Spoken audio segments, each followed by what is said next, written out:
Ayun!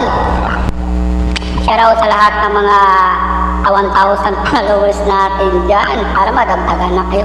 Ayun guys, may nagtatanong sa akin, ano daw ba yung mas pagod? Yung lalaking umaalis pag umaga para nagtatrabaho? O yung asawa na naiiwan sa bahay? Yun. Pero para sa akin, mas pagod yung mas pagod yung mga asawang naiiwan. Kasi yung mga lalaki, pag nagtatrabaho yan, katrabaho lang yan. Pag uwi dito, pagod magkakape, hindi na magkikilos. Depende, may mga lalaki sigurong mga nagugas pa ng plato. Pag hindi pagod, pag galing sa trabaho. Pero yung mga nanay, mga asawa natin, girlfriend natin, pag naiiwan yan sa bahay, ang daming ginagawa yan. Unang-una, pag alis natin magtatrabaho, kasi kasuin agad nila yung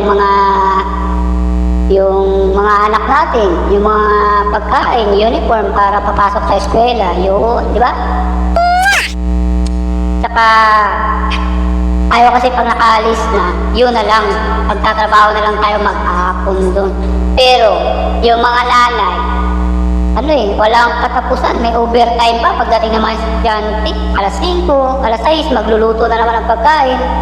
Tapos hindi pa kaagad makapahinga kasi hintayin niya muna makapagtulog na lahat ng asawa niya, mga anak niya, para kasi kasuin niya pa yung mga bagay, magugas pa ng plato, mga labahin, para prepare naman kinabukasan. Ayun lang, para sa akin mas mapagod lang yung ginagawa ng mga asawa natin kaysa sa atin. Yun lang para sa akin yun. Yan. Kaya shoutout sa lahat ng mga lalaki dyan at sa mga nanay na grabe mag-asikaso ng mga anak. Yun lang, wasak, mga kabungi.